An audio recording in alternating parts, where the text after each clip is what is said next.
Hola a todos, nuevamente yo, Dani Mora, quien les acompaña en este proyecto. Como saben, en un primer encuentro tuvimos una grata introducción de toda la temática de la terapia Gestalt de campo con Carmen Vázquez Bandín.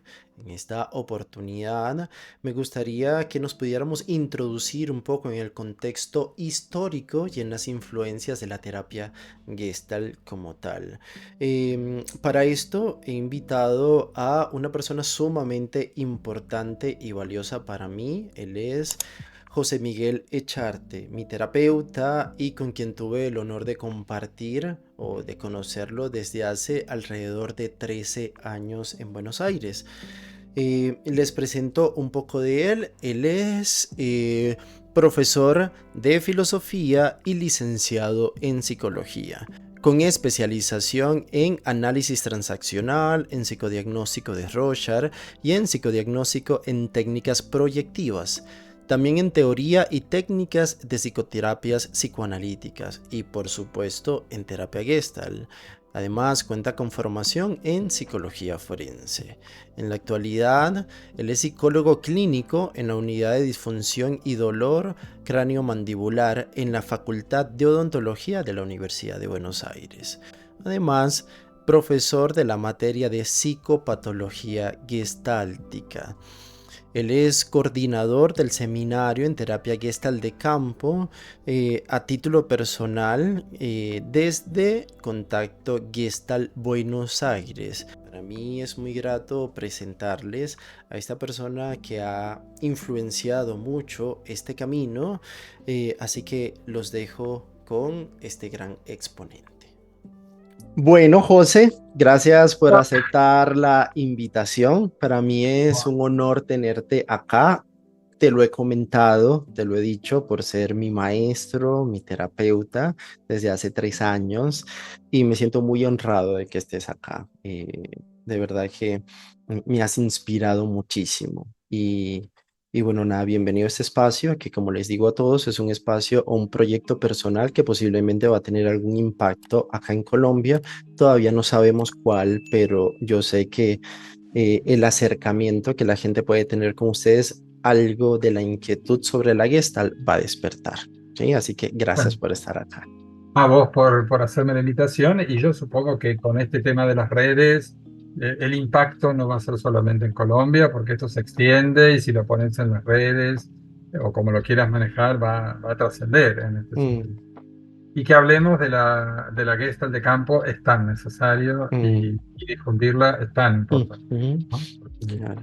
yo creo que a mi modo de ver, es la deuda que yo englobo no solamente mi país, en Argentina, sino toda América Latina tiene con la gestión de campo, porque no ha sido divulgada ni difundida ni nada, muy de a poco, muy Mm, en cosas pequeñas y entonces no ha trascendido.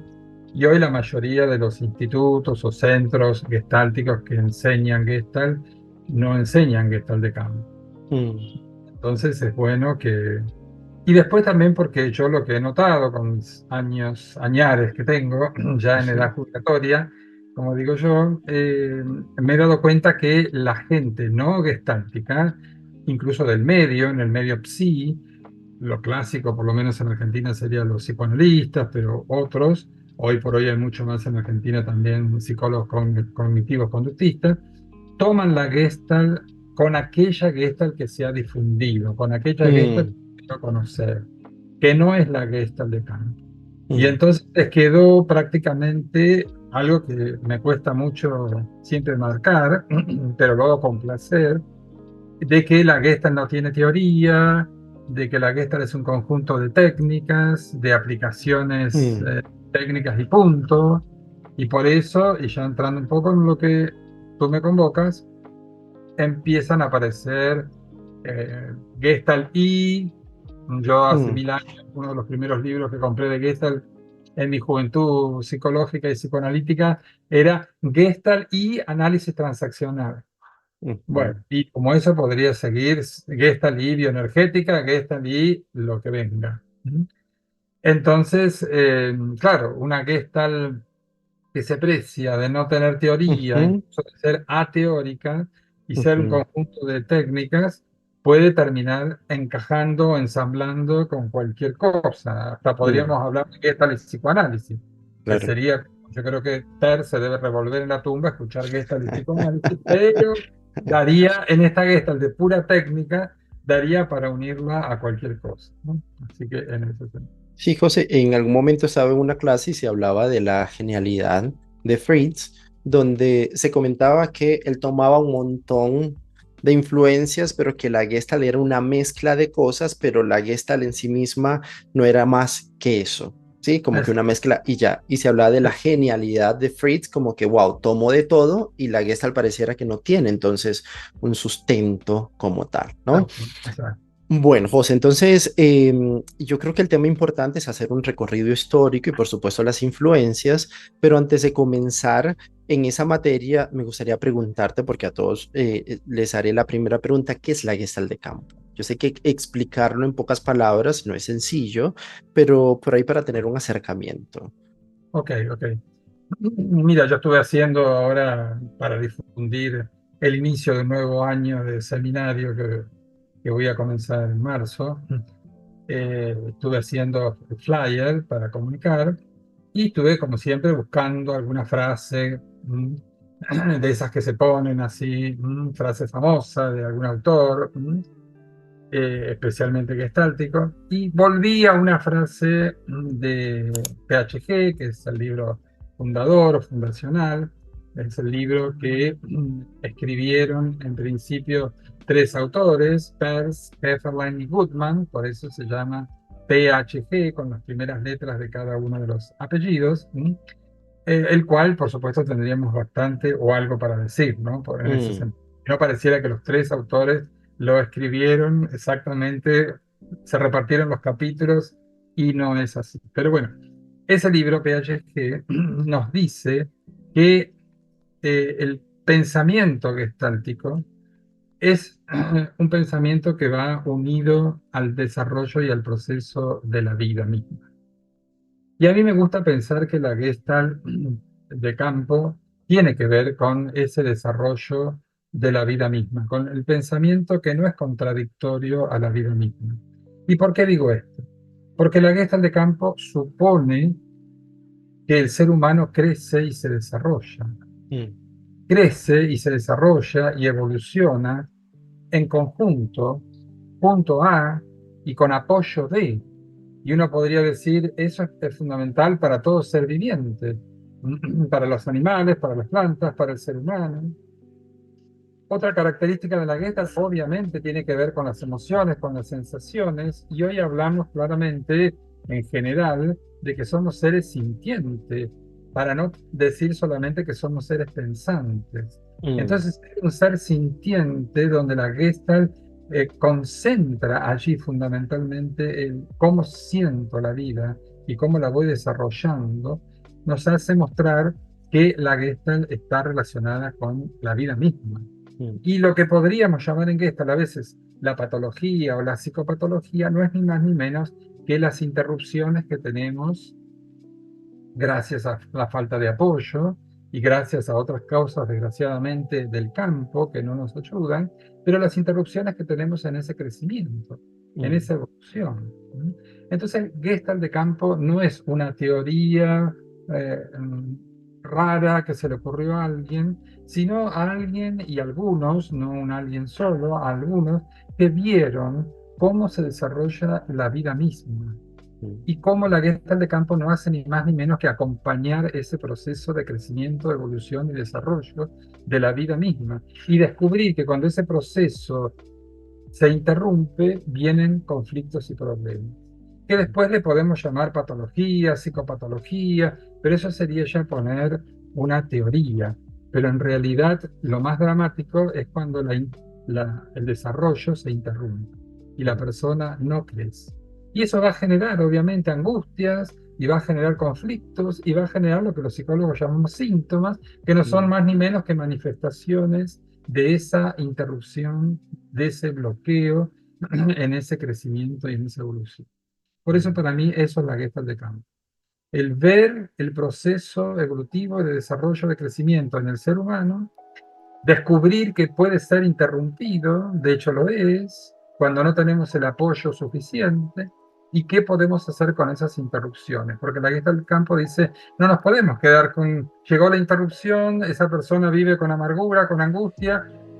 No, podemos ayudar dando el suficiente apoyo a que esa persona vuelva a ponerse en movimiento y con su cuerpo y con toda su energía pueda volver a crecer, desarrollarse allí donde la haya interrumpido, Mm, allí donde la haya interrumpido. ujú, Así que en ese sentido es una posición psicológica muy positiva y muy optimista porque cree realmente en el desarrollo del ser humano. Y ujú, cree en el desarrollo del ser humano en la medida, en tanto en cuanto haya apoyo y se reciba el apoyo suficiente. Por ujú. eso para mí eso es fundamental.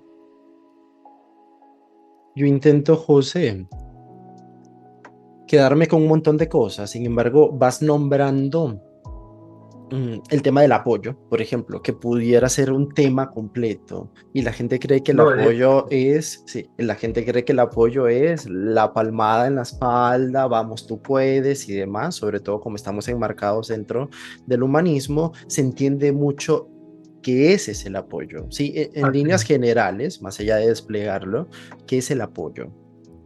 El apoyo en Gestalt de campo es apoyo al proceso. Mm, Nada más diferente que, como decimos en la jerga psicológica, palmoterapia, tú puedes, adelante, fuerza.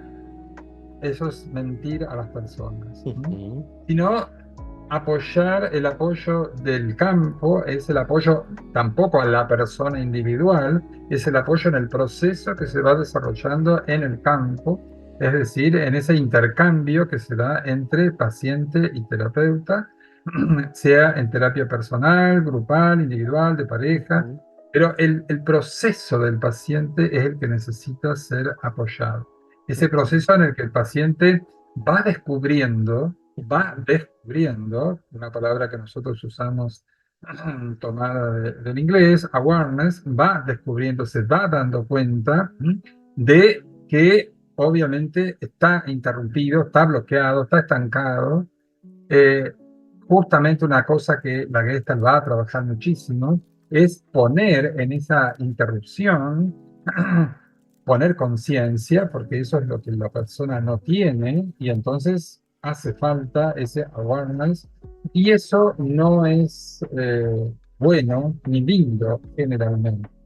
Aunque nos parezca mentira, el otro día yo dando clase en la universidad decía sobre el cuerpo, cómo los seres humanos, cuando vamos deformando nuestro cuerpo por estas interrupciones, por estas nos acostumbramos al cuerpo, entre comillas, deformado, hasta que no aparece el famoso síntoma agudo que es el dolor, y ahí el dolor nos dice como un semáforo en rojo, aquí pasa algo y aquí ya no aguanto. Las personas intentan tomar algún calmante, pero el dolor dice, hay que parar porque hay algo. Pero el cuerpo se fue acostumbrando a caminar encorvado, a pisar mal, a respirar mal, y llega un momento que ese awareness, el que vamos viendo en terapia, va diciéndole al paciente, tenemos que retomar la buena posición, la buena respiración, el buen contacto, el estar bien plantado en el piso. Y eso, el cuerpo, llamémosle viciado, el cuerpo mal modificado, le cuesta volver a estar derecho, a respirar bien, a estar plantado con los pies. Es decir, nos cuesta la buena posición con la que mm, nacimos y que fue ujú, interrumpida. Eso al paciente, ese awareness, no le gusta, no le ujú. gusta. Por eso es que la terapia a veces no es tan fácil. Vos A como veces. terapeuta, a veces vos como terapeuta lo sabrás de tus pacientes, como cuando llega el awareness, uno dice, ah, yo estaba acostumbrado a este modo de, no solo de caminar y de respirar y de estar plantado, también estaba acostumbrado a mi modo de ser. Mm, Es decir, estaba acostumbrado a lo que llamamos nosotros las interrupciones. mm, Por ejemplo, la clásica, una clásica, estoy acostumbrado a aguantar. estoy acostumbrado a apretar los dientes, estoy acostumbrado a contracturas, estoy Mm, acostumbrado. Y cuando empezamos a decir, no, anoche justamente veíamos una sesión con un paciente que él me decía, pero lo más importante entonces es que yo ponga límites, pero no estoy acostumbrado a poner límites. Y yo le digo, los límites son para cuidarnos. Y él parece que descubrí, como decimos en italiano, el agua calda, descubrí el agua caliente. Claro, los límites son para cuidarnos. mm, Y eso es difícil. Y claro, eso es difícil. muy difícil, muy ¿Mm? difícil. Bueno, José, a mí me encanta lo clínico, no nos vamos tan allá porque si no es todo un mundo, entonces vamos a regresar al tema que nos convoca hoy, que es un Muy poco bien, las muy bien. influencias y el recorrido histórico, ¿sí? ¿Por Bueno, dónde bueno, quieres bueno. comenzar? Vamos a empezar por el recorrido histórico y Ok, vamos a ir pues, a las influencias. Bueno, el recorrido histórico de la Gestalt tiene que ver obviamente con, primero, con la figura de Peirce, Frederick Salomon Peirce, un psicoanalista, médico, psiquiatra, alemán, judío, que nace en Berlín en 1893. Peirce nace en 1893, muere en 1970 en Chicago. ¿Mm? Así que en ese recorrido de Alemania hasta Estados Unidos, ya con todo lo que pasó, obviamente su vida es lo que uno más a veces tiene que tratar de comprender. Cuando uno pregunta qué es la Gestalt, tendríamos que tener obviamente el hilo conductor de la vida de Peirce, de la vida de Peirce, que eh, fue, como se dice comúnmente, cambiando de nombre conforme, pero yo no solamente cambiando de nombre. Yo en las clases que doy muestro diapositivas donde está la foto de él, obviamente, Frederick Salomon Peirce, que llega a Estados Unidos como psicoanalista, todo poniendo psicoanalista, todo sí, psicoanalista, saco, corbata, organizado, organizado, bien, todo bien arreglado el cabello, y por supuesto el diván, a el californiano, el gran gurú, con el pelo largo, la barba, sin saco, sin corbata, todo era el gran, cuando sale, fumando. exacto, fumando en las sesiones y sale en la portada de la revista Life como el gran gurú. Así que te das cuenta del cambio de esa persona. Ese cambio, obviamente, arrastró también, llevó, para no decir arrastró, a sus discípulos o los que lo iban acompañando en ese proceso. Ese proceso histórico, bueno, en Alemania tiene todo, para hacerlo breve, tiene el conflicto obviamente con la Alemania nazi. Él era judío, de padres judíos, si bien él tiene una temática que él la dice muy bien, el libro que recomiendo es su autobiografía, donde él es muy honesto y muy sincero con su vida, ahí claramente él no oculta nada de su vida, de lo cual está muy bien, para que sea una autobiografía realmente bien contada. Y él ahí pone que tenía mala relación con su padre, que era un judío asimilado. La palabra asimilado en el mundo judío tiene mucho que decir, obviamente, porque serían los judíos, entre comillas, que se adaptan demasiado a la cultura del lugar y pierden sus características judías. Él decía que su padre era así, era muy así de saludar, de estar bien con todos, no tenía problema con nadie, pero en la casa las cosas no eran igual. Su madre le va a transmitir, y esto es importante en la biografía, le va a transmitir el amor que la madre tenía al teatro. De allí el valor y la importancia y el amor que Peirce tiene después sobre el teatro, que va a influir mucho en sus famosas técnicas, sobre todo en la línea californiana, cuando ahí soltó todas las estructuras, podríamos decir. Bueno, ¿qué es importante, relevante en este momento de Alemania? Él ahí, eh, bueno, estudia en una escuela conocida que era muy antisemita, con todo se va cambiando de lugar, hasta que encuentra una escuela que le conviene y después estudia medicina. No va a la Primera Guerra Mundial porque tiene un problema de salud en el corazón, pero después se agrega él como médico, cuando se recibe de médico, a la Cruz Roja. En la Primera Guerra Mundial muere su amigo, su gran amigo, su único amigo. Entonces para él siempre ve ya la tragedia, el dolor de la guerra y demás. Y después ya de médico pasa a psiquiatra y después pasa a lo que en ese momento obviamente estaba en boga, podríamos decir la única línea, entre comillas, fuera de la psiquiatría, que era el psicoanálisis con Freud, que por supuesto estaba vivo, y con los primeros discípulos de Freud, y él, eh, Frederick, en ese momento, Peirce, se empieza a analizar, psicoanalizar, obviamente con distintos psicoanalistas de ese momento. Lo importante, digamos, es que cuando ya llega a la Alemania nazi, él, como muchos otros psicoanalistas judíos alemanes, huyen, se van, se escapan, obviamente, ante la persecución nazi, y van a Holanda. Y allí a mí me gusta destacar un punto que es muy importante después en la terapia Gestalt, que él lo va a marcar, porque cuando llegan todos, bueno, él ya se casó, ya se casó ya con Laura Pers, a quien conoce. Es interesante cómo su psicoanalista de ese momento, que eran psicoanalistas que daban directivas, le dice que para nada tenían que casarse y menos con Laura Pers. Y él justamente hace lo contrario y se casa con Laura Pers. Como Bueno, siempre. exacto, tienen a su primera hija, Pers tiene dos hijos, hija e hijo. Tiene una hija que nace en el año 31 en Alemania. Y después van a Holanda. Cuando llegan a Holanda, a mí lo que me gusta marcar es cómo él se da cuenta que los nazis se van a seguir extendiendo.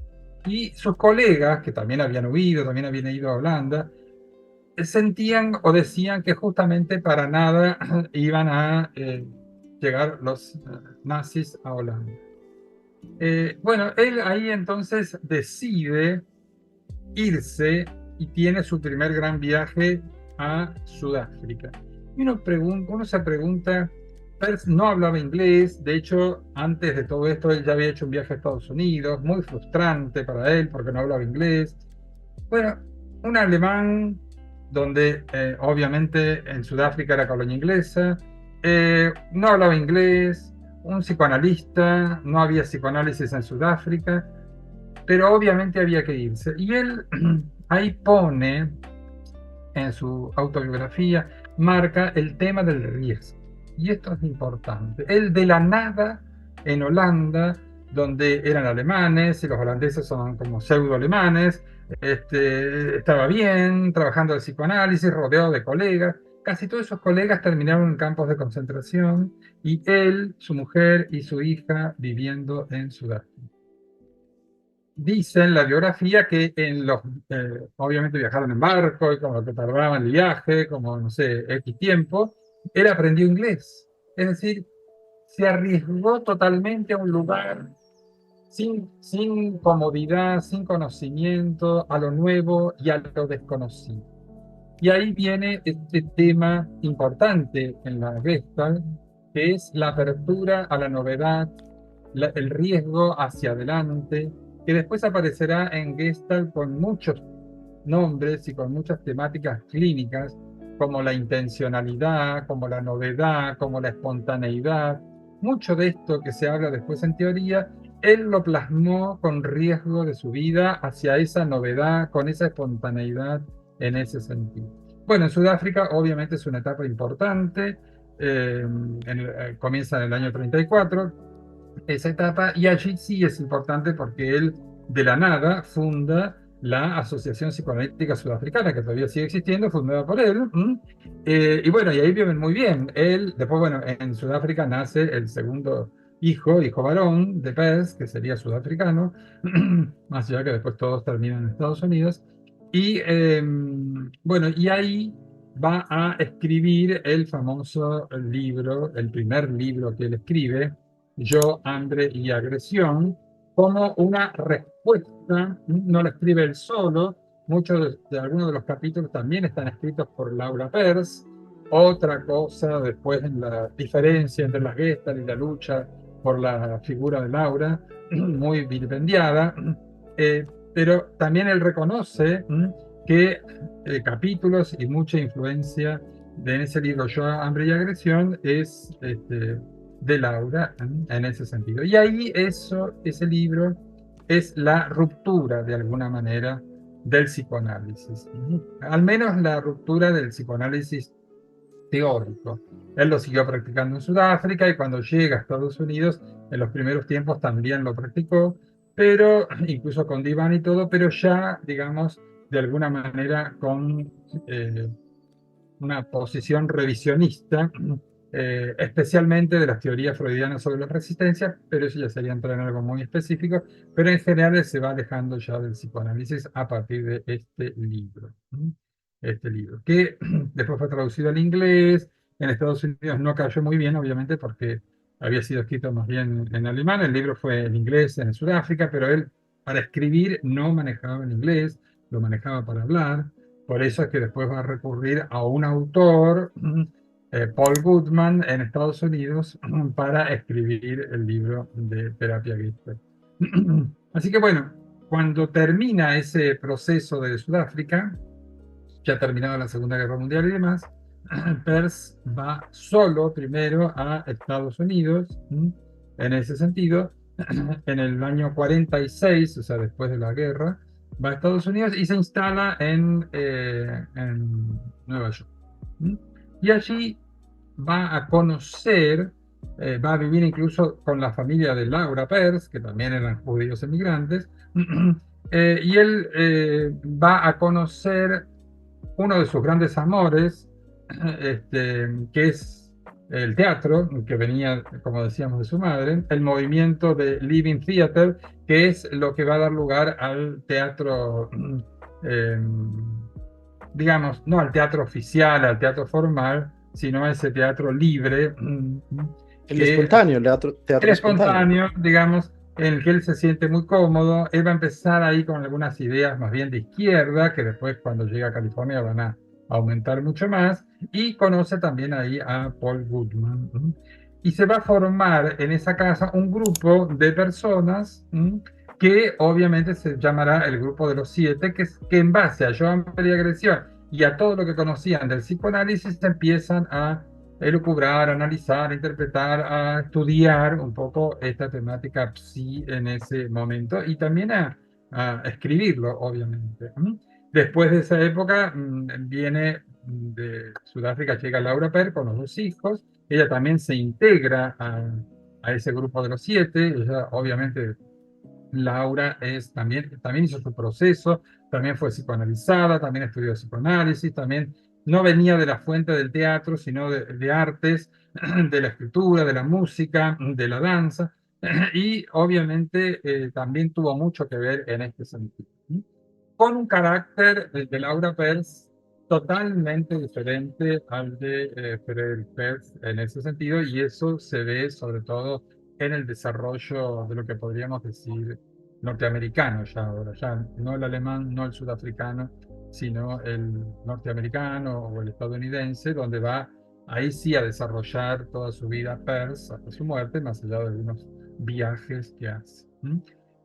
En el año 51, así como hecho histórico, se publica entonces el libro PHG en base a un manuscrito de Peirce que existe, a pesar de que los detractores dicen que no existe, existe, y que a su vez eh, todas esas reflexiones del grupo de los siete.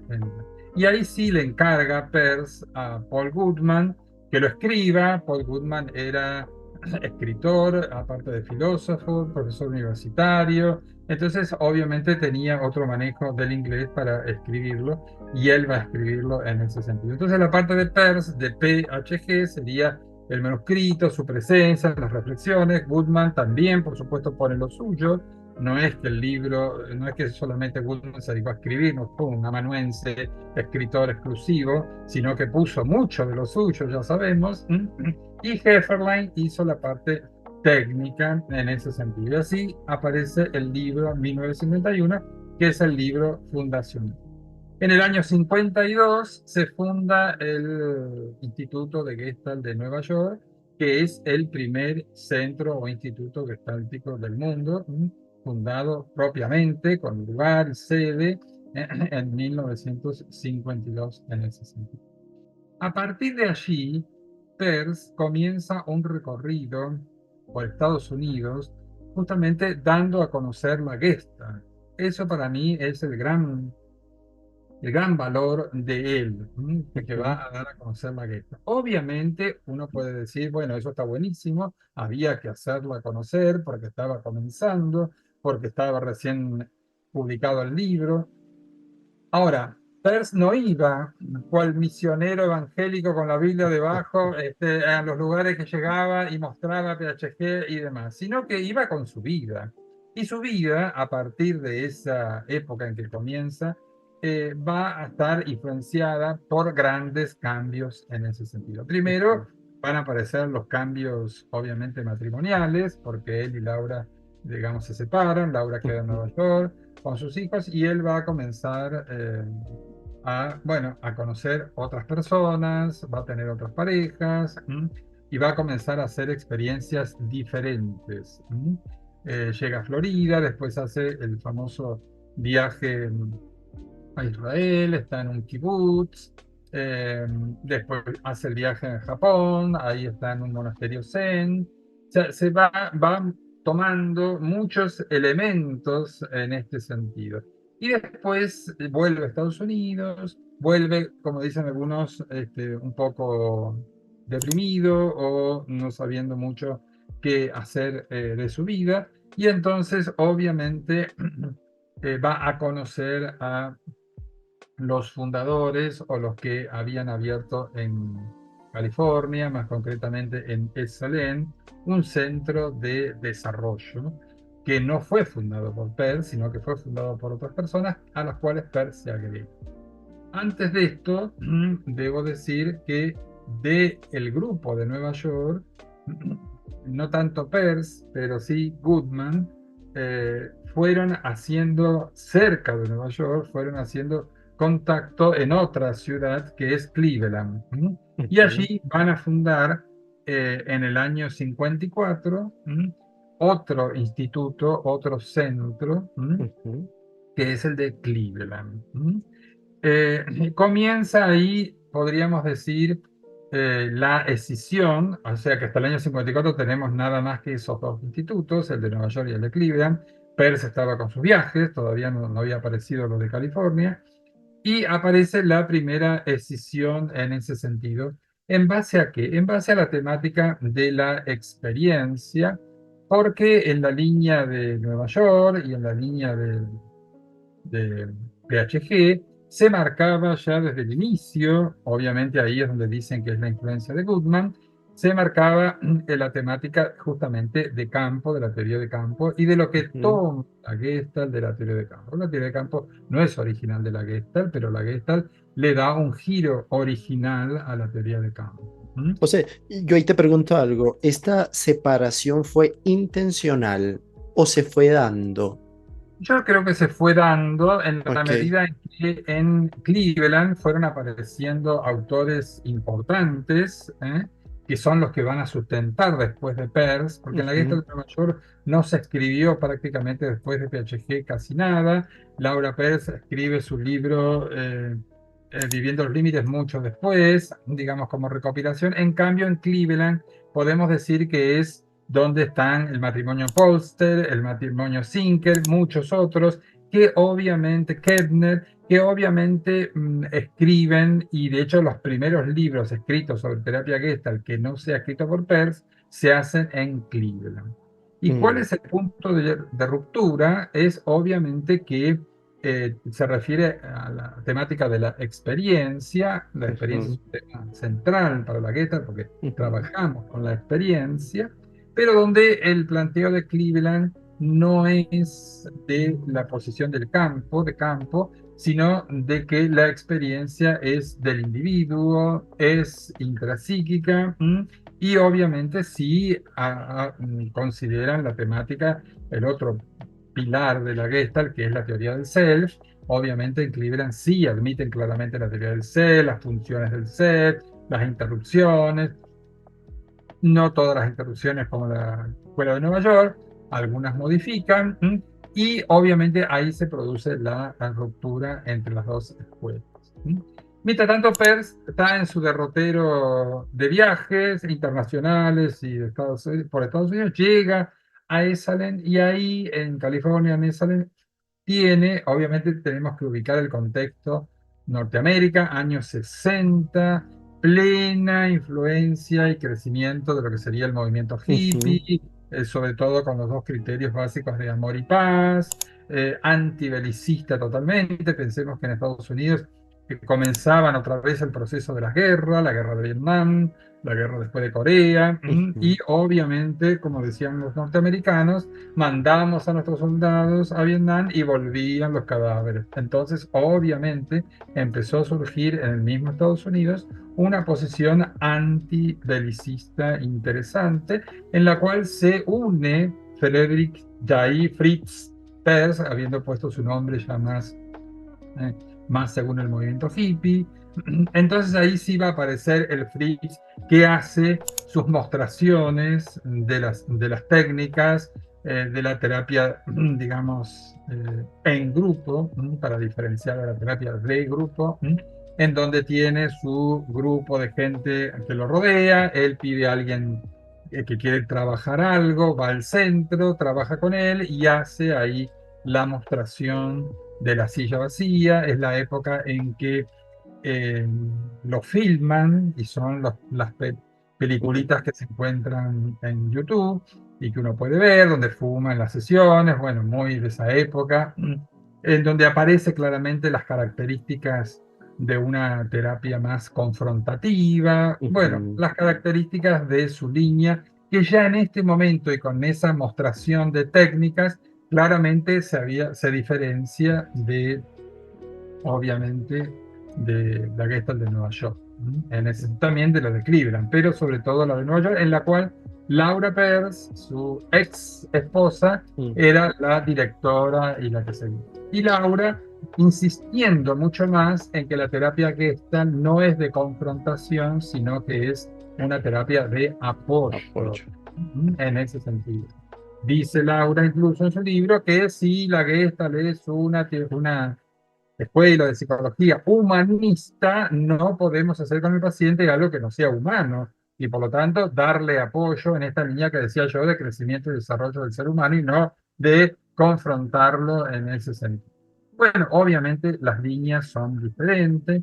Aquí en Esalem es donde van a aparecer los grandes discípulos de Peirce, Sinking, y sobre todo va a aparecer un latinoamericano, chileno, que es, era, porque está fallecido, Claudio Naranjo, que es el que más va a difundir, obviamente en su país, en Chile, la Gestalt que él vio en ese sentido en Salem. Y bueno, y aquí es donde obviamente en Salem él va a escribir eh, los libros que se difunden Mm, fundamentalmente a nivel de la Gestalt de California, que son traducidos al español y en español son Sueños de Existencia y Dentro y Fuera del Tarro de Basura, que es el libro de su autobiografía. Después va a terminar de escribir el libro Enfoque Gestáltico y Testimonio de Terapia, que es el último libro que él escribe, pero que se publica 3 años después de su muerte. O sea que él lo escribió con otra autora, pero es publicado en 2000. Entonces su vida va a quedar relacionada con este movimiento de la contracultura que se llamó, muy pegado a la contracultura, muy a esas entrevistas que él daba, a lo que la revista Life en la portada llamaba el psicólogo gurú o el mm. gurú psicólogo terapeuta. Con su frase característica, ¿no? Exacto, empieza con la Mm, frase que no sé si decirla, sí, sí. con donde la teoría pasa a ser bullshit, la filosofía pasa a ser elephant shit. Entonces, obviamente, empieza un movimiento muy concentrado en técnicas y nada en teoría o muy poco en teoría. Otra gran diferencia que va a aparecer con la Gestalt de Nueva York, donde la teoría obviamente está valorada realmente en este sentido. Bueno, después él tiene también, obviamente, siguiendo esta vida tan especial de Friedrich o de Fritz en este momento, tiene diferencias con algunos de los discípulos de él, ¿no? Especialmente con Virginia Satir, pero tiene con otros y tiene una posición de celo. Si bien él acá en Esalen construye una casa y demás, pero bueno, de todas maneras, debido a las diferencias que tiene con los mismos discípulos, decide irse de Esalen y entonces en el año 68 se traslada a Canadá, a una zona en Vancouver, en el lago Cowichan, que siempre lo leo porque nunca me sale bien, Cowichan, y funda allí lo que él daría como llamar, con esa influencia que había tenido en Israel, el kibbutz gestáltico, donde después algunos de los discípulos de Esalen, como Steven, como Lyon, como Lederman, van a agregarse ahí. Y entonces, bueno, ahí es donde en Canadá es donde termina este libro, el último, Enfoque Gestáltico. Después hace un viaje a Europa, año 69, y ya vuelve en mal y enfermo, con dolencias en ese sentido. Y en el año 70, estando mal, obviamente deja este lugar muy paradisíaco, pero que no tenía muchos recursos médicos, y va obviamente a Chicago, se interna, ahí aparecen hasta metáforas con las enfermeras que le querían hacer cosas, y él luchando toda su vida con los introyectos, es decir, con alguien que le quiere influir, Los incluso, mandatos. incluso hasta para ponerle una inyección, él rebelándose. Y bueno, obviamente en el año 70 muere, en marzo del 70, y entonces, ¿quién está junto a él? ¿Quién podía ser? Obviamente, Laura Pérez. Ni los discípulos, ni las mujeres o las parejas que tuvo post Laura, sino Laura Pérez en ese sentido.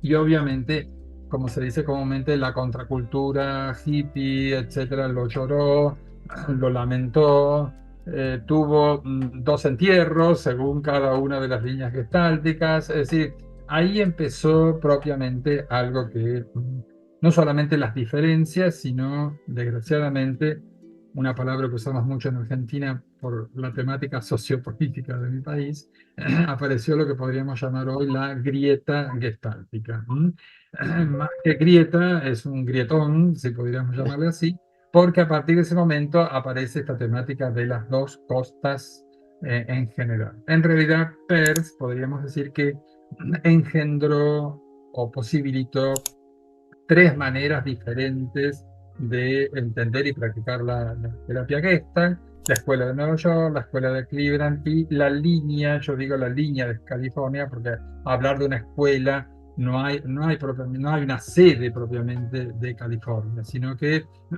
así como sí lo hay de Cleveland y sí lo hay de Nueva York, donde hay centros gestálticos, pero no en California. Podríamos decir Los Ángeles y demás, pero hay distintos autores y también distintas posiciones.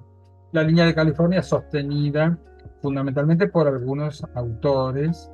El más fuerte, el que más llegó a América Latina y Argentina, fue Claudio Naranjo, pero no voy a contar cómo llega la Gestalt a la Argentina vía Adriana Schnacke, la nana, que tuvo un vínculo discípulo, así después se separaron con Claudio Naranjo, pero en general en los países de habla española, de América Latina y de España, Claudio Naranjo, él en persona, con sus viajes, con su influencia y con sus libros, obviamente influyó muchísimo para que la Gestalt fuera vista de esa manera.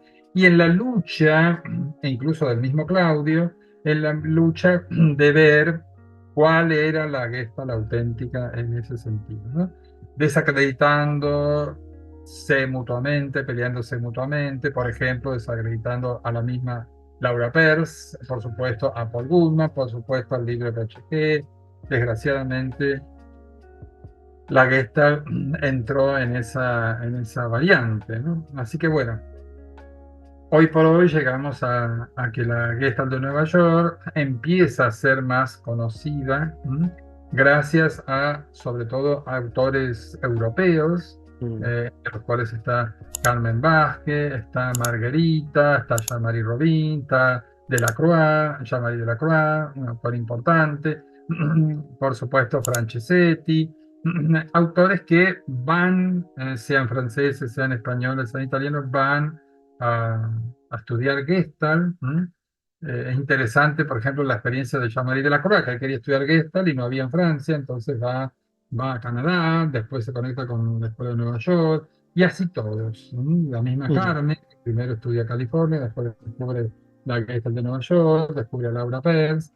Entonces, todos van abrevando en la Gestalt de Nueva York y vuelven a sus países, obviamente, y ahí empiezan a difundir en mm, Europa la Gestalt de Nueva York. A nosotros ese movimiento, podríamos decir europeo, nos viene y nos ayuda y nos posibilita más que propiamente los norteamericanos de la Escuela de Nueva York, que rara vez vienen a América Latina.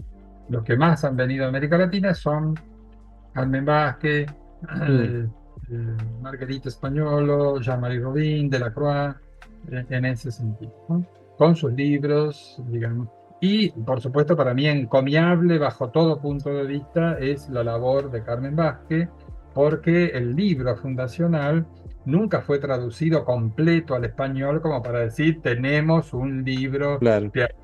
fundacional en español de cabo a rabo, de primera a última página, que todos podemos citar y todos podemos leer y todos podemos estudiar y aplicar, gracias a la labor realmente encomiable bajo todo punto de vista de Carmen Vázquez, que lo tomó realmente como una tarea y lo hizo y era lo que hacía falta en español, digamos, ¿no? Porque a lo mejor en italiano o en francés Ujú, ya lo había, pero no en español. En español había frases o cosas sueltas traducidas, pero no un libro que podamos decir. Y esa es la gran obra de Carmen, incluso en una lectura y en una traducción donde ella sostiene ¿por qué no decir darse cuenta, decir awareness? ¿Por qué decir self? Es decir, traducciones muy importantes en ese sentido, hecho gracias a ellas, una labor realmente histórica, encomiable, como nadie en ese punto, para que todos en América Latina y en España se lo agradezcamos todos los días de nuestra vida. Así que bueno, ahí llegamos a la Gestalt en sus tres mm, variantes. ujú, Después, por supuesto, la Gestalt es suficientemente amplia. Laura ujú, Peirce dice maravillosamente en su libro que la Gestalt es flexible y por lo tanto da lugar no es una cosa tan estricta como puede ser el psicoanálisis y demás, si bien el psicoanálisis, ni hablemos de San Freud a San Lacan, hay diferencias, pero dentro de todo, pero digamos, Gestalt es amplia, flexible, pero que no dejemos de lado, dice Laura, los elementos fundamentales teóricos en los cuales podemos desarrollar el proceso gestáltico, pero que respetemos, ¿no?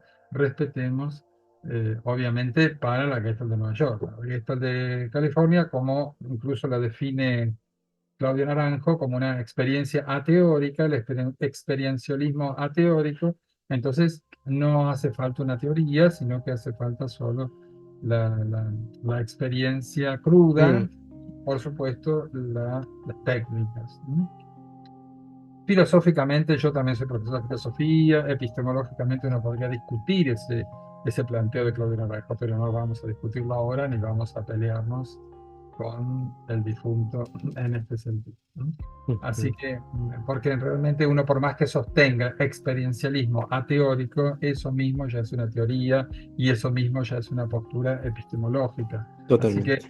por más que, no sé, queremos escapar de la teoría, pero es inevitable, sobre todo ante un paradigma y una epistemología de la cual no podemos salir, ¿no? Y sí, para mí hay una base muy grande epistemológica y paradigmática de paradigmas en cada una de las tres líneas gestálticas, Ujú, y por eso yo también sostengo que no se puede integrar a no ser que pongamos naranjas con tornillos, porque entonces sí podemos integrar cualquier cosa. Yo también podría decir que la Gestalt se puede unir al psicoanálisis y al ujú. mismo Zen y podemos hacer un tutti frutti, obviamente, en ese sentido. Pero si Es, respetamos el paradigma y la mm, epistemología, no hay forma de unir porque sería forzar cosas que no se pueden forzar. claro. Esa es la intención de todos los que empiezan a ver la gama de posibilidades y no quieren renunciar a ninguna. Como que Exacto, quieren tomar lo mejor de cada exacto. una, pero Exacto. ¿qué pasa cuando se trata de ser ecléptico, por Exacto. llamarlo de alguna manera, dentro de Sí, la no, Gestalt? ¿Qué pasa, José? Para mí, el eclecticismo, que no existe, perdón, no existe solamente en la Gestalt, el Ujú. eclecticismo es Sí, claro. filosófico también. Bueno, justamente me parece que aparece lo que vos dijiste, no querer renunciar a nada. ¿No? Ujú, Entonces, bueno, puedo decir por ahí que tomo la teoría de campo y también tomo el planteo intrapsíquico. Mm. Gordon Wheeler habla de más allá del individualismo, ¿no? Y él mm, plantea claramente cómo es posible que si algo tiene la Gestalt de campo, en esa frase de campo, por eso yo insisto en Gestalt de campo y no Gestalt de self, que también la escuela de Cleveland plantea el self, y entonces, bueno, el self, hasta el psicoanálisis norteamericano de Kohut plantea el self, que es otra cosa, obviamente, mm, pero la Gestalt de campo, el planteo de campo es muy específico en este sentido. ujú, Y creo yo que es realmente lo revolucionario. claro. Lo revolucionario de una visión totalmente, el corrimiento de la experiencia en lo que nosotros llamamos la Mm, frontera contacto entre organismo-entorno y esa posición de campo como que es igual a organismo-entorno, me parece que es totalmente revolucionaria y ninguna línea, lo dice, ujú, no lo digo yo, solamente ninguna línea psicológica que todas, desde el psicoanálisis hasta la cognitiva conductista, todas terminan en una posición individualista e intrapsíquica. totalmente. Solamente la Gestalt de campo no lo hace en ese sentido. Mm, Aún incluso la posesión sistémica que está ahí, bueno, que obviamente la escuela sistémica moderna ha tomado mucho más de la mm, teoría del campo, entonces cuando uno habla con un sistémico tiene que saber si es un sistema sistémico antiguo o un sistémico moderno. Un moderno toma más del campo que del sistema. mm, Los clásicos, los más clásicos, toman la posición más sistémica que no deja, desde el sistema, que no deja de ser una posición del individuo. Es decir, como digo yo, el terapeuta entra en el sistema. ujú, Para nosotros no, nadie puede entrar ni y salir del salir. campo, porque es como pensar que puede existir alguien, incluso un animal, una planta, cualquier ser viviente, fuera de campo. No existe eso, no hay posibilidad. Y la Gestalt de campo no hace más que trabajar terapéuticamente con eso que ya está en la vida. Mm, ¿Cómo pensar que un árbol va a existir sin tierra y sin... ¿Cómo pensar que nosotros vamos a existir sin oxígeno? Es decir, cómo pensar que podemos vivir sin otros u ujú. otras en este sentido. O sea, y Pero en bueno, líneas muy generales, ¿qué siguió? Porque aquí hacemos todo un recorrido de la vida de Fritz, ¿cierto? ¿Qué siguió pasando en la escuela de Cleveland y qué siguió pasando en la escuela de Nueva York? en la escuela de Nueva York siguió bastante, yo Mm, diría, encapsulada. Se extendió por Estados Unidos, pero no más, hasta que tuvo este movimiento de estos autores europeos y ahí tuvo un crecimiento muy importante en Europa, en este ujú, sentido. Pero tuvo muy poco contacto o casi nada con América Latina, salvo mm, algunas cosas con México, pero México, como dicen los mismos mexicanos, yo lo digo con todo cariño y todo respeto, están muy cerca de Estados Unidos, son, como ellos dicen, muy lejos de Dios y cerca de Estados Unidos. Entonces, es como que es América Latina, obviamente México, pero sí están tan cerca que ahí les llegó un poco más de influencia en ese sentido. mm, Por eso la terapia Gestalt existe mucho en México. Como país de América Latina es el que más ha existido, fuera de Brasil que tuvo otro proceso, ¿no? En ese sentido.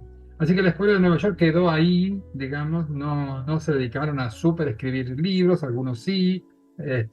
Paul Goodman después deja la terapia y demás en Estados Unidos y fuera incluso de Estados Unidos. Paul Goodman es reconocido como en el ámbito educativo, él se dedica vuelve a la universidad de la cual había salido, vuelve a la universidad, se dedica mucho a trabajar con adolescentes y con educación, él hace planteos muy revolucionarios, él se define, bueno, en lo personal tiene sus propias definiciones, bisexual, lo que sea, pero también tiene definiciones muy cercana a la izquierda norteamericana en ese momento. Estamos hablando de los años 70. Por ahí.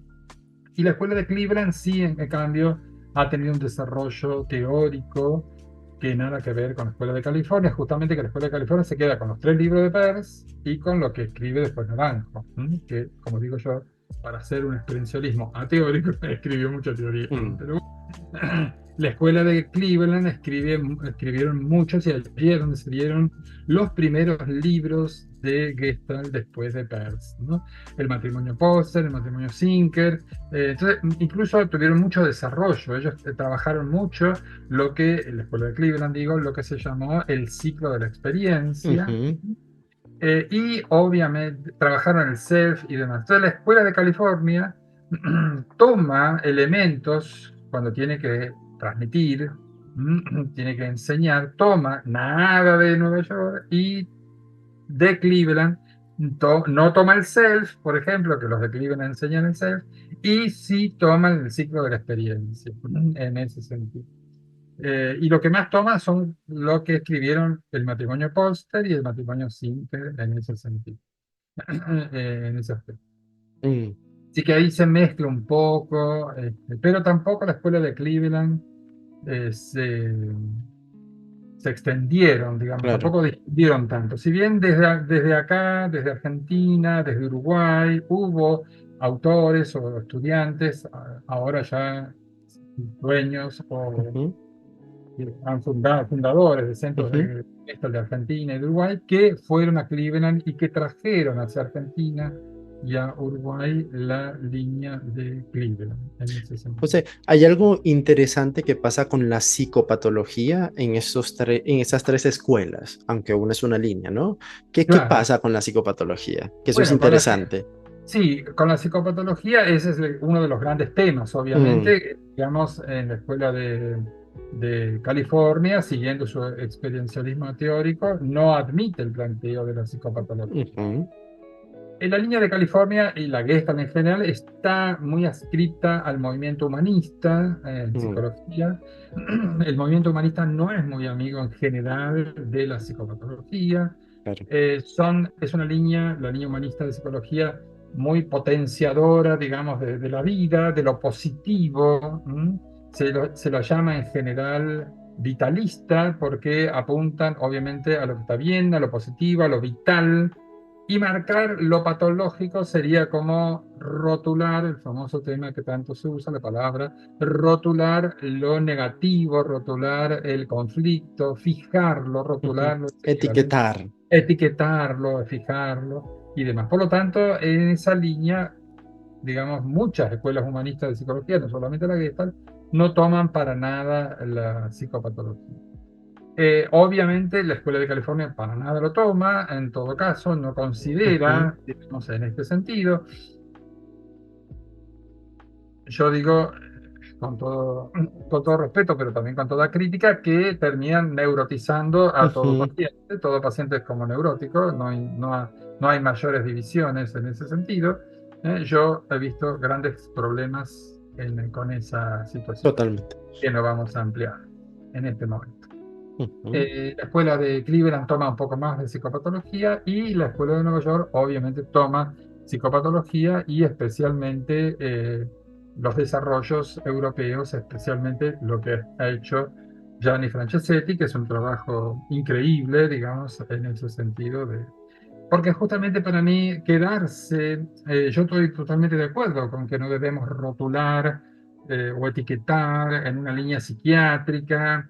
mm, En Argentina se hace mucho desde el famoso DSM-5, que es la Biblia, digamos, de las enfermedades mentales, de los trastornos, porque no podemos llamarles enfermedades, mm, de los trastornos. Se hace mucha diferencia, obviamente, entre lo mental y el cuerpo. A lo sumo el cuerpo es para síntomas, pero nada más, pero son todos trastornos mentales. La línea de psiquiatría se maneja mucho eso, etiquetando, rotulando. La línea cognitivo-conductista también. El psicoanálisis tiene, sin rotular, pero tiene su psicopatología, obviamente. En ese sentido, Freud la planteó, así que no, ellos la siguieron, por supuesto.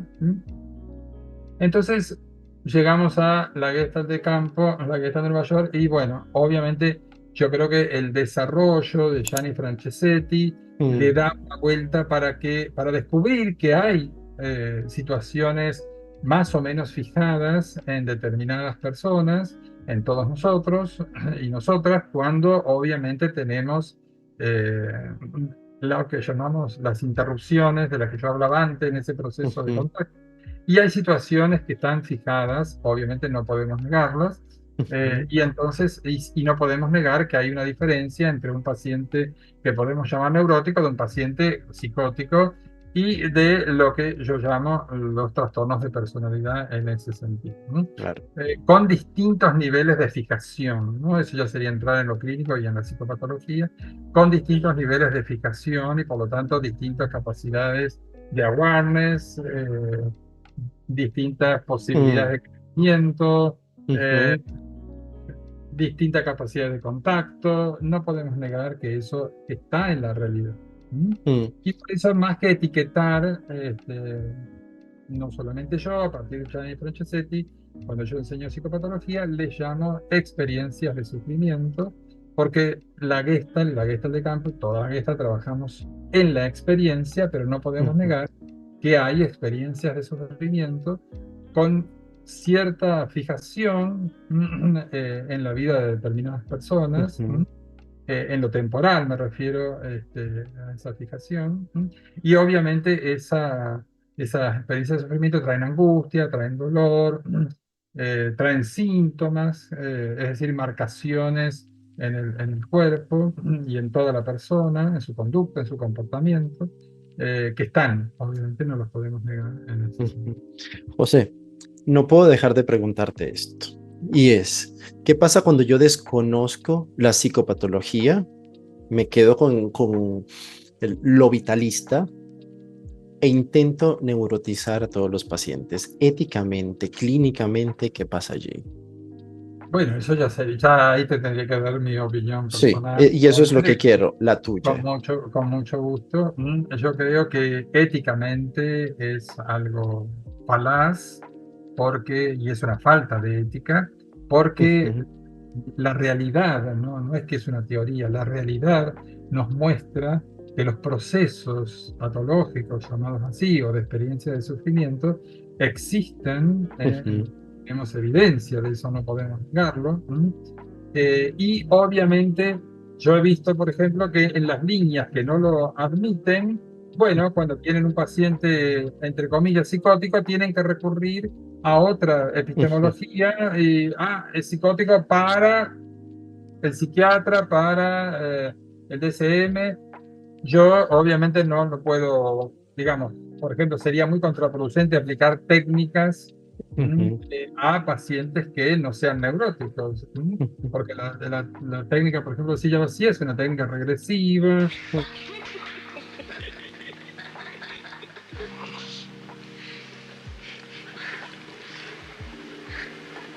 Merci, jongen.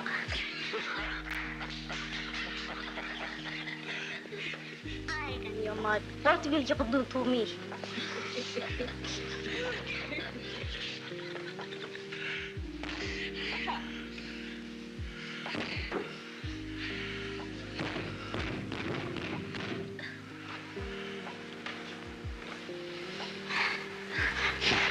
What do you know? I killed my mother.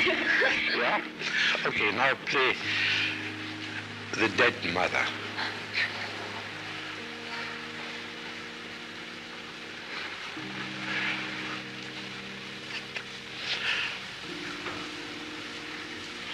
What do you experience as the dead mother? Pain. Express it.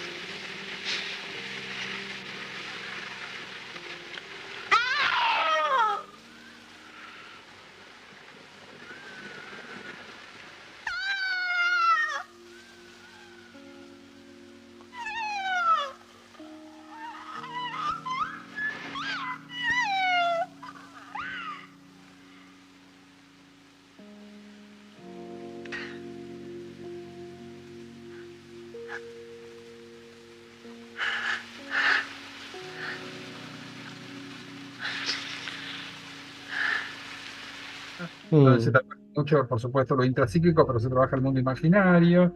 Y obviamente sabemos que el paciente psicótico o con trastornos de personalidad, la realidad y el imaginario no están tan diferenciados en ese sentido, y eso es claramente contraproducente.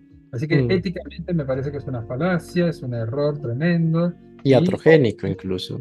y atrogénico, por supuesto, porque genera daños, Ujú. donde si uno a un paciente, por ejemplo, podemos llamar clásicamente TLP, trastorno límite, border, lo que sea, uno le hace una silla vacía y uno le puede hacer un diálogo con su padre, pero para el paciente border no es con el padre imaginario que él tiene como construcción intrapsíquica, entre comillas, sino como si fuera con el padre real. Y después de hacer Claro, la experiencia técnica vacía, va al padre y lo insulta o le dice algo, porque para él es como no hubo límite en ese sentido, ¿no? totalmente. Qué Así que bueno. bueno, para mí me parece un grave error no trabajar con psicopatología, sobre todo no diferenciar los tres grandes grupos de la experiencia de sufrimiento, que obviamente es la neurosis, la línea de los problemas de personalidad y la psicosis en este sentido. Claro que sí. Qué bueno que lo aclaras. José, bueno, ya nos queda poco tiempo, sin embargo, por ahí algunas influencias de la Gestalt. Bueno, sí, es cierto que nos fuimos por la parte principalmente histórica. Las influencias, yo lo que quiero marcar sobre las influencias es básicamente que tenemos que considerar justamente la palabra, ¿no? Que son como influencias, no es copy-paste, no es tomo exactamente de. Entonces a veces hablamos de ciertas cosas, que yo voy a nombrar algunas, las más importantes, y que no hay que entenderlas como que esto es así. En su versión original, lo más clásico para mí es el psicoanálisis o la línea existencialista, y tucu tucu, lo traemos a la Gestalt así, para nada, para nada. Una de las mayores influencias, obviamente, es la de la psicología de la Gestalt y las leyes de percepción. Para mí es una de las más importantes. Obviamente no tenemos tiempo para hacer todo el desarrollo de la Claro, psicología de la Gestalt, los tres autores famosos, Berkheimer, Köhler y Kafka, pero básicamente ellos hicieron un planteo. En su época, la psicología de la Gestalt se diferencia de la terapia Gestalt, no tenemos que confundir, porque la psicología de la Gestalt se dedicó no a lo clínico como la terapia Gestalt, sino fundamentalmente a la percepción, ¿no? mm, Después también a cómo al trabajar sobre la percepción del ser humano, terminaron trabajando, por supuesto, sobre la formación, la educación, cómo conoce el ser humano y demás. Pero el planteo fundamental, para sintetizar, de la psicología de la Gestalt es que el ser humano no percibe de modo disociado, de modo separado, los elementos y luego los integra en un todo, sino que al contrario, percibimos conjuntos o elementos o totalidades. Y que los elementos los vamos a poder captar según sea esa totalidad que hemos captado. Por eso ellos van a hacer el famoso planteo y la famosa frase de que el todo no es igual que la suma de las partes. Obviamente la psicología de la Gestalt viene en contra o trabajando con esto, lo señalan y trabajan con experimentos, en contra de la posesión asociacionista o atomista, donde todo era captado de modo separado, como que yo capto colores, tonalidades, y después mi mente agrupa todo y dice mesa, o silla, sino que para la psicología de la Gestalt captamos directamente la mesa, la silla y el elefante. No es que tenemos que unir una trompa, cuatro patas, un cuerpo voluminoso, oreja y después, elefante, no, sino que captamos directamente la totalidad en ese sentido. Y después van a ser más conocidos, y es lo que va a pasar a la terapia Gestalt, por las leyes de la Gestalt, que daría todo para hablar: la ley de proximidad, la de semejanza, la de cierre, la de pregnancia. Una de las que más ha trabajado después de la terapia Gestalt sería la de figura-fondo, ujú. en ese sentido, y la ley de cierre y demás, ¿no? Por lo cual toda figura siempre va a buscar ser cerrada, y por eso la importancia clínicamente, terapéuticamente, de la temática del cierre en inglés. Bueno, otra influencia importante, entonces, que ya la nombré, es el existencialismo, pero acá también no vamos a traer a Heidegger, a Sartre y ¡tum! Lo metemos directamente, porque no es así lo que pasó, ni mucho menos. ¿Cuál sería la posición más existencialista, diríamos, de la Gestalt en ese sentido? Y yo ahí sí insisto en la Gestalt de campo, fundamentalmente. Y es que para la línea existencialista, en general, la existencia precede a la esencia, ¿eh?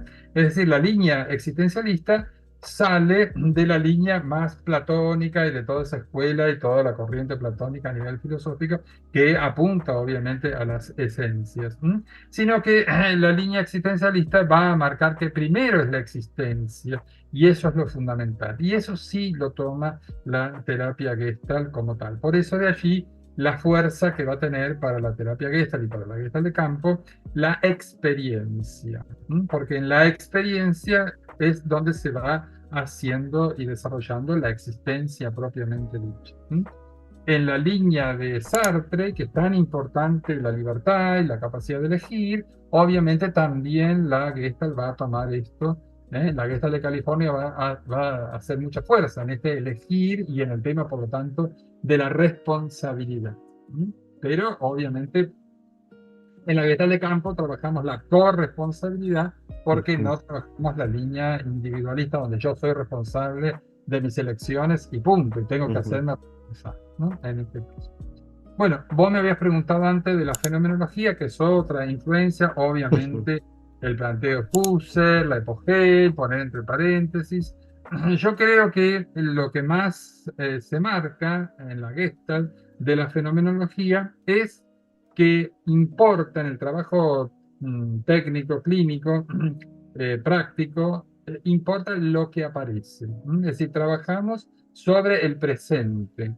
La fenomenología va a trabajar sobre el aquí y ahora, sobre el presente y sobre lo que va apareciendo en la sesión. De allí que no trabajamos con interpretaciones, no trabajamos con análisis, en este sentido. No trabajamos con el pasado ujú, lo vemos según cómo se presente en el presente, ujú, y lo que más nos va a dar la fenomenología, obviamente, es el fenómeno observado, en ese sentido, y yo diría desde la experiencia, el fenómeno vivido, lo que está ocurriendo en la experiencia de campo, en el aquí y ahora como tal. Eso sería lo más fuerte de la fenomenología. Después, bueno, podríamos trabajar simplemente el planteo, quiero marcar sobre el psicoanálisis, porque obviamente también tenemos, perdón, a Peirce, que fue psicoanalista, Laura Peirce también, tanto Laura como Peirce, como Friedrich en ese momento se psicoanalizaron toda su vida. ujú, Entonces tuvieron mucha influencia en ese sentido, aparte de estudiar psicoanálisis y demás. Sin embargo, no podemos decir que nosotros tengamos una influencia psicoanalítica, porque si uno quiere ser psicoanalista, sí o sí tiene que trabajar la transferencia, y mm, eso no se trabaja en psicoanálisis, obviamente, y trabajar la temática del inconsciente cuando justamente mm, en Gestalt se trabaja con la conciencia y con el awareness y la posibilidad de la conciencia. ujú. Así Y que, por ejemplo, ahí hay una gran diferencia con la represión que me encanta cuando ah, siempre la nombras, ¿no? claro. ¿Qué es la represión? Bueno, la Es un represión, hábito. obviamente, la represión, digamos, desde el psicoanálisis es una cosa, para la que esta la represión va a tener que ver con el cuerpo, fundamentalmente, y con Ujú, esta rigidez del cuerpo, esa contractura del cuerpo, con ese hábito en donde la persona, para no sentir sus dolores y sus angustias, va rigidizando ese cuerpo. Lo ujú, represivo es que se transforma en un hábito y ese hábito se hace inconsciente y la persona obviamente no lo registra en ese claro. aspecto. Así que bueno, del psicoanálisis lo que va a tomar es algunas cosas, pero no trabajamos con la transferencia ni con la contratransferencia, aunque a veces aparece algún autor que está planteando la transferencia y la contratransferencia. Yo siempre digo la transferencia y la contratransferencia, yo que también vengo del psicoanálisis, como todo argentino, eh, es tan específica en el psicoanálisis que no podemos tomar la transferencia de cualquier manera. No podemos decir la transferencia y la contratransferencia gestálticamente porque o la tomamos, como dice Freud, o la tomamos realmente como lo plantea el psicoanálisis, o no la tomamos. Es decir, no podemos otra vez hacer el tutti frutti de tomar de la transferencia y la contratransferencia, lo que yo terapeuta siento del paciente, eso no es. O sea, tomamos bien las cosas o no las tomamos. Yo en ese sentido soy más... Bueno, y la teoría de campo, sin entrar en revelarme tanto, la teoría de campo obviamente es una gran influencia para la Gestalt de campo, pero tampoco en este sentido, la teoría de campo en realidad surge por Lewin, que había pertenecido a la psicología de la Gestalt en ese sentido, pero la posición de campo de la Gestalt de campo, que la lleva obviamente Paul Goodman, fundamentalmente, no es de Peirce en este sentido, se refiere a O barra E, es decir, organismo barra o frontera contacto, no de contacto, sino frontera contacto, entorno. Ese sería el campo para la Gestalt de campo y no el planteo, digamos, de Kurt Lewin tomado completamente en este sentido. Kurt Lewin prácticamente él después va a fundar o a partir de él va a surgir la psicología social y prácticamente su planteo es: denme un niño que yo desde los planteos de campo lo voy a transformar justamente algo muy, muy directivo que nada que ver con la teoría de campo que sigue la Gestalt en ese sentido. Después se toma, lo último, es el planteo holístico de Smoot, que obviamente Peirce conoce en Sudáfrica. Smoot es sudafricano, es el fundador de las Naciones Unidas, y él hace un planteo del holismo muy importante, por eso que lo lleva a la práctica, porque es un político, Smoot, Jan Smoot, con las Naciones Unidas, ¿no? Todos los países reunidos para que haya paz, hermoso, lástima que el individualismo también en la política aparece y cómo no. Pero bueno, de allí lo toma Peirce en ese sentido la posición holística como tal. Y por último, de Moreno, del psicodrama, a quien Peirce jamás cita, pero obviamente toma la famosa silla vacía porque Ahí no... está la discusión, ¿no? El creador de la silla vacía es Moreno, nos guste o no, solamente Moreniana, esto, en el psicodrama tiene otra posición claro. porque es un trabajo grupal. Sobre eso yo siempre marco que también el derrotero de Peirce va a marcar cómo él fue valorizando las líneas de trabajo clínico, ¿no? Cuando estaba en Nueva York, obviamente había venido con toda la impronta sudafricana, psicoanalítica y demás, era él y el paciente individualmente.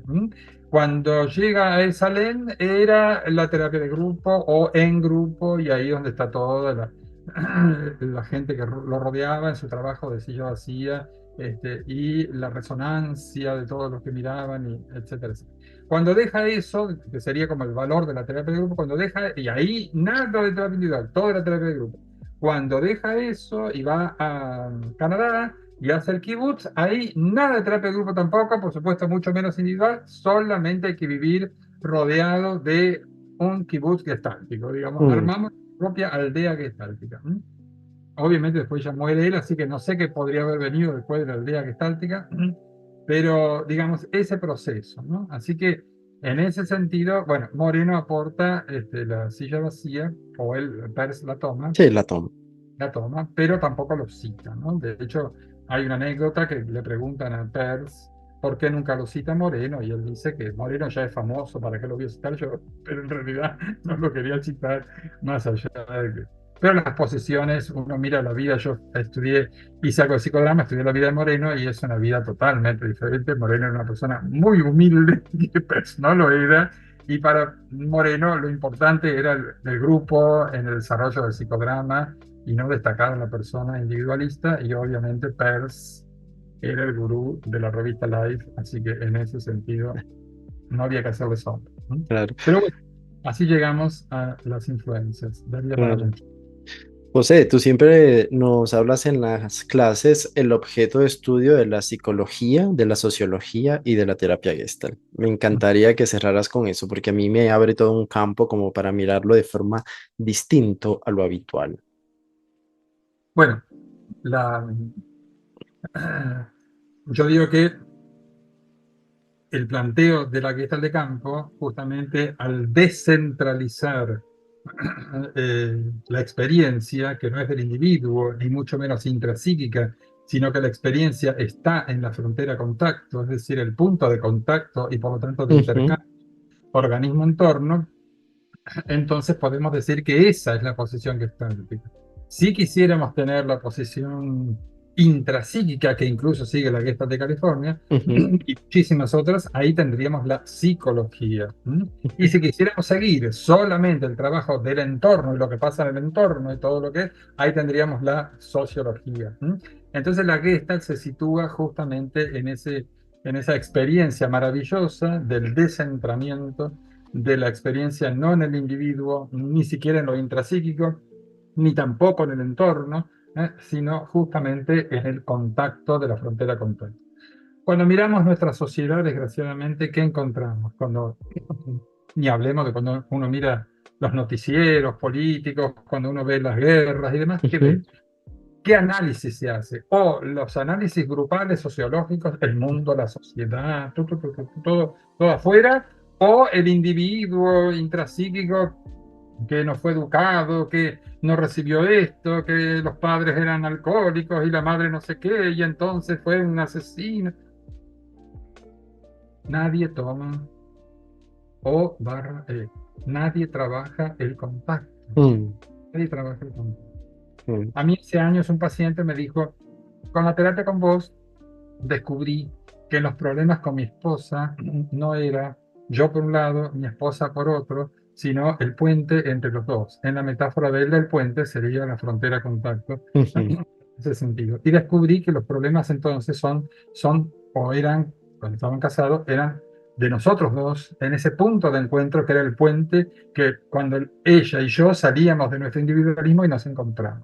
mm, Esa fue su manera de descubrir y tener awareness de que el problema no era de ella o de él como tal, sino de ese punto de encuentro como tal. Y para mí eso totalmente. es maravilloso de la Gestalt de campo, ¿no? Que lo vemos en la sesión clínica, que lo vemos en la vida misma, ¿no? Mm, Pero desgraciadamente la gente cree que el problema es de uno o de los otros, no del momento de contacto, no del punto de encuentro. mm. Bueno, José, muchísimas gracias. Muy bien, Y gracias. Sí. como te digo siempre, es un honor para mí compartir con vos. Gracias por tanto, por Al ser el contrario. gran maestro que eres. No, para nada, para nada. Un gusto y que podamos difundir la Gestalt de campo, que eso es lo importante, lo interesante. Que podamos llegar, que realmente puede ayudar a muchos en su desarrollo personal y a muchos profesionales en su trabajo. Claro que sí. Muchas gracias. Bueno, a ti.